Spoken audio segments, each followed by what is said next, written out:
Here's a video on how to do the confidence interval for a paired t-test using R. So as always, the first step to do is put your data set in R.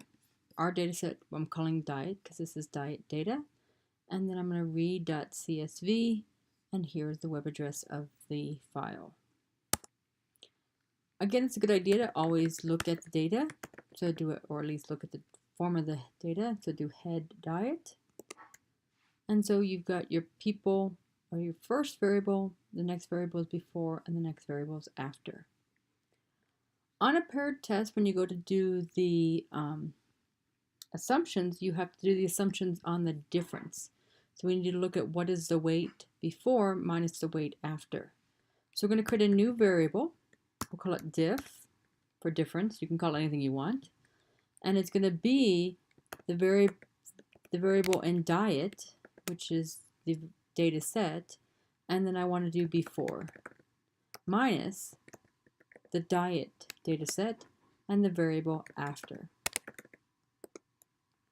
Nothing looks like it happened, but if you want to, you can look at the difference. This is a little dangerous to do because you could have very large data sets, so it's better to do head of difference, and there's your head. It actually doesn't look like there's much there because it actually is not a data set.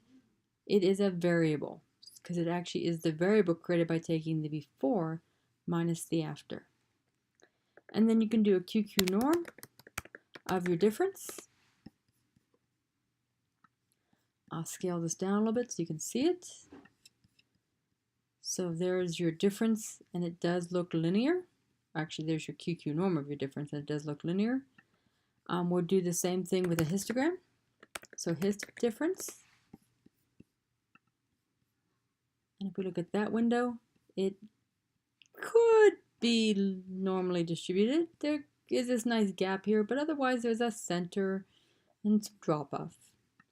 And then the next one is a box plot. So box plot of diff.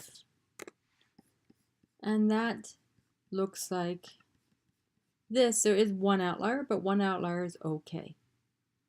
So then we can go ahead and do our confidence interval, which actually is Ttest. Even though this is not a test, it actually R puts both confidence intervals and hypothesis test in one output. So you're just going to do Ttest. The data set is diet. The variable, so $ saying variable, is before, because that was what I called x1. And then we're going to do diet, the data set again, and the variable after. So you always want to do your x1 and then your x2. That's why it's very important to define those first. This is not a hypothesis test, so we don't have to worry about the alternative, but we do want to tell it what confidence level we want. If you're a 95%, you don't need to really technically put it in, but it's a good habit to get into.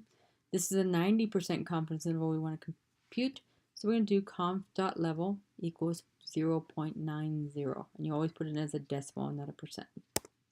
And here is your information. Oh, you know what? I just noticed because I got this Welch 2-sample t-test, that tells me I forgot to put in something very important in this t-test. And what I forgot to put in is that it's a paired t-test. So if I bring back, by hitting the up arrow, bring back the last thing I typed in, arrow over, put a comma, and then say paired equals true. And the true is all caps. Because this is actually the output if it's an independent test, which we're going to talk about in the next section, I should say. But this is if it's paired. So you need to make sure you put the paired in there. And getting that Welch 2-sample t-test told me that I got the wrong test and forgot to put paired in there. So now if you hit enter, you'll see it now says paired t-test, which tells you did in fact remember to put that word paired equals true in. Again, the data we're doing is the diet before and the diet after. It gives you your t-test t-value and your p-value, but you don't need those because this is a confidence interval. It does tell you the alternative hypothesis you're doing.